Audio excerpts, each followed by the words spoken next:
Season 7 Episode 3 of Stranger has quite recently been delivered, and most would agree that it was an episode that appeared as though it cleared the bearing until the end of the time, with Claire and Roger back in the current day and Jamie and Claire having endured the blast which was brought about by Wendigo. The past was a lot of the past in this occurrence, and another future was something that both time spans were considering. With that, how about we recap separate and clear up all that there was for detract from this episode? How about we get into it? Here is Foreigner Season 7 Episode 3 finishing made sense of. Just to tell you, this video will contain spoiler. This episode was most certainly about having the option to continue on from the past, yet to not fail to remember it, and to likewise have the option to progress forward, to carry on with your life.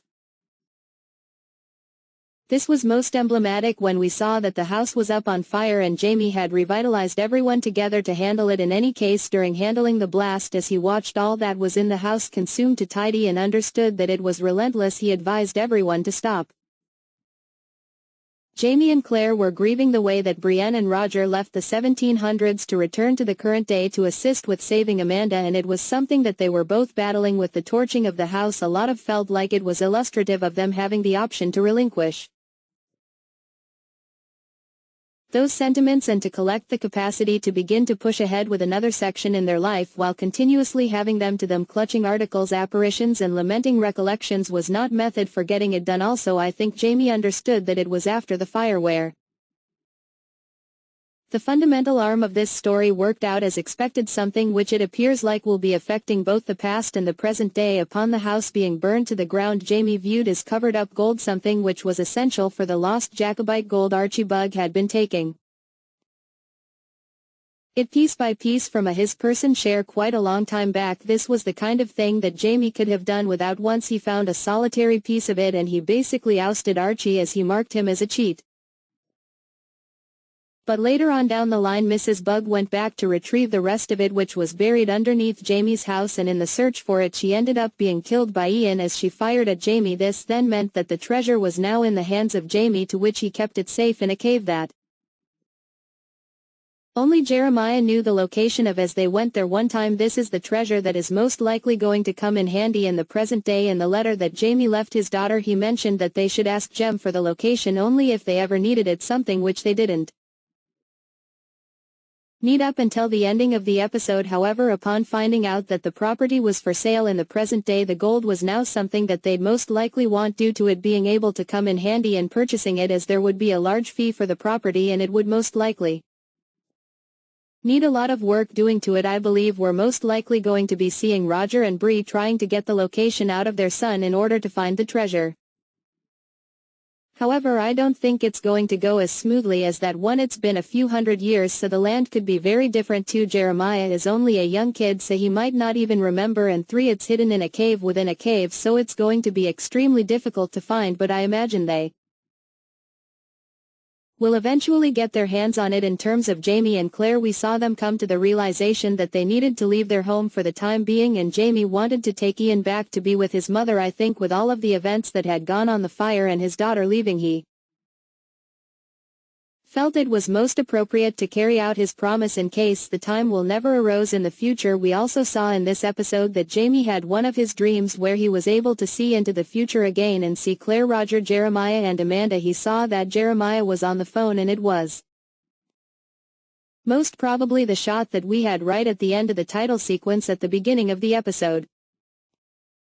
After Jamie mentioned this, Claire said how she wished that they could call them and speak with them. I do wonder if there will come a point where Jamie will be able to communicate with them, as it does seem a little pointless at the moment, the fact that he has this ability to dream of them in the present day and see that they're doing well but not communicate. I feel there must be some development that's brewing underneath the main story that is present. Maybe Jeremiah could have a gift within him too if it's been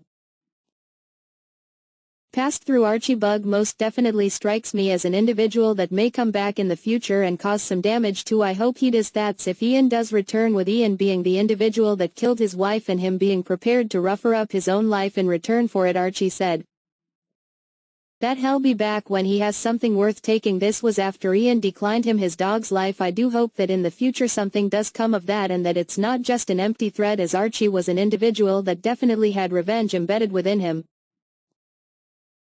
The final scene that we had in the episode was of both Jamie, Ian and Claire walking off into the forest away from their home, with an emotional moment from Claire where she said how she wanted to make sure that they returned. It was rather fitting that this came when it did. They're moving on with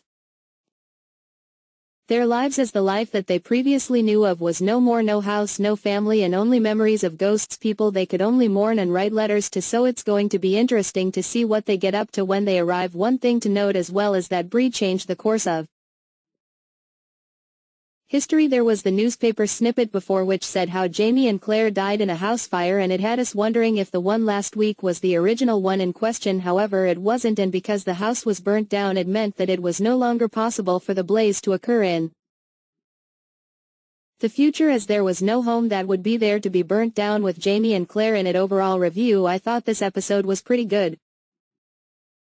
It felt like one that really marked the end in the chapter for the current story, and everything from here on out is most likely going to have more progression. This episode paved the way with the direction in which the rest of the season is going to go, such as the return of Ian and Jamie's arrival. And also Roger and Briss plan to find the hidden treasure and acquire the property. It wasn't the most fast-paced episode out there, but that's totally fine as it served its purpose. As I mentioned last week, I still feel like we're missing that antagonist character and that dark on to the story in the